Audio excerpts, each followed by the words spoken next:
So I know I haven't done a video in a little while, but for astronomy stuff, so I figured I'd do one on this. This is an automated flat panel I got, made by Gemini, and it's pretty cool. It has a motor, so it'll automatically close, and then it has the LED panel on it, and it'll automatically adjust the brightness when it's doing flat frames. I mean, it's pretty straightforward. This is the 150 millimeter one, I believe. I think it was around 200 bucks for me, and it works amazingly. So right now I have it doing flats before I start imaging, and I'm doing flats of all of my filters. And what's cool about it is, with the filter wheel, you can automatically do all of your flats all in one go. And it just automatically adjusts the brightness of the panel, which I don't know if you can tell, but it's done that already. Right now it's doing the UV IR filter, but this is also my setup. I know my cable management is terrible, but it's my ASCAR 103 APO, my AM3, this is the battery I use, and of course I got the 2-inch filter wheel, 2600. My guide camera's a 220 kind of mini. I got my Pegasus power box for my power, and then my mini PC, which is the Mealy Quieter 4C, yeah, all that jazz. But yeah, I mean, it's great. Can't complain too loudly about it. Works with Nina. The flat panel works with Nina just fine. Haven't had any issues with it whatsoever. It was pretty straightforward.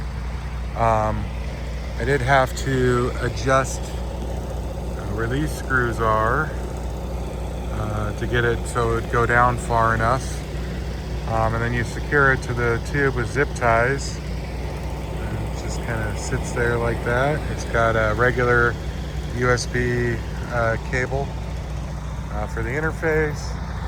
However, it does have a proprietary power cable which goes in there. Well, I don't know if it's proprietary, but it's not a size I would generally use, but it just runs a regular 12 volt power cable, which I go through this mess of cables, and it plugs into the side of the Pegasus power box here. But yeah, it's a great setup, man. I highly recommend it. It's a Gemini flat panel, and it's the cheapest one I've seen. It does not work with the ASI Air, but then again, you know, it's not ZWO. So that's not a shock, but it's the Gemini automatic flat panel cover.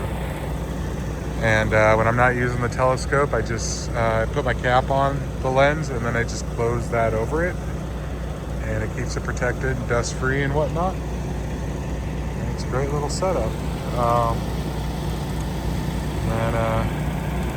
Yeah, so there we go. And to the people who say the AM3 won't work with the big telescopes, are wrong. Yeah, it just finished the UVIR. Now the filter wheel just changed to one of my other filters, and it's going again. So it's great. Highly recommend it. But yeah, so the AM3 works fine with my 103. I just got to use the counterweight, and it's a pretty beefy telescope. And I mean, I get sub arc second guiding easily. I mean, usually I'm tracking around 0.4, 0.5 RMS, and don't have any issues whatsoever. Don't have to worry about balancing it, whatever. Just put the counterweight on there and put the telescope on. I have to put it kind of far back because even with the pier extension, my guide camera, if I'm not careful, will bump into the tripod legs of the Z. Might have to get a taller pier extension or something, or raise up my dovetail, which I got the Celestron. Okay, so what we got here is showing the remote desktop from the mini PC, so you can see kind of how it works within Nina. So this is the flat frame or flat wizard screen, and you can see I got it on multi-mode, so you can set each of the filters you want to do flats for. And right now it's doing the Ask RG2. It had just finished doing it and was wrapping it up.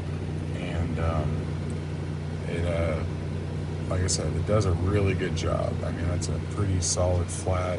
It did all of them on this session, and it only took like a few minutes. Like, it's really quick at doing it. So what I'm going to do here is I'm going to go over to the equipment screen. And this is where you configure equipment. So as you can see, it's the Gemini automatic flat panel. And this is the drivers and everything with it, and it works really well. When you buy it, it comes with a QR code, and you can go and download the driver from I think it's like a Google Drive link.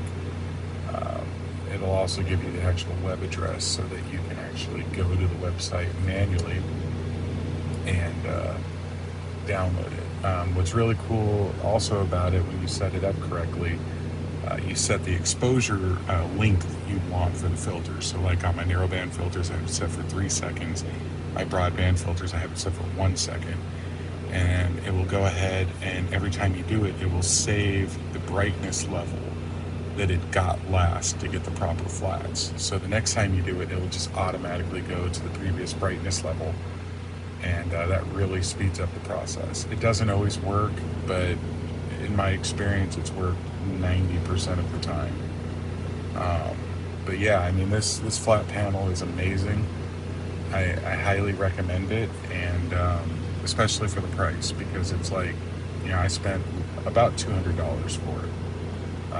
And you look, comparable flat panels are twice that price. Yes, it comes from China. I got it on eBay, and it takes like a month to get it, but when you get it, it's worth it. I highly recommend it. They have different sizes available as well. So anyhow, that's it for now. I had to dub this audio on top of it because for some reason it didn't record when I was recording the desktop. But anyhow, maybe in the future I'll try to do a better video. I just have been limited on time and haven't been able to really, spend a lot of time doing videos. So until next time, clear skies, 7 threes, keep the rubber side down, shiny side up, all that. Don't forget to like, comment, and subscribe. Bye.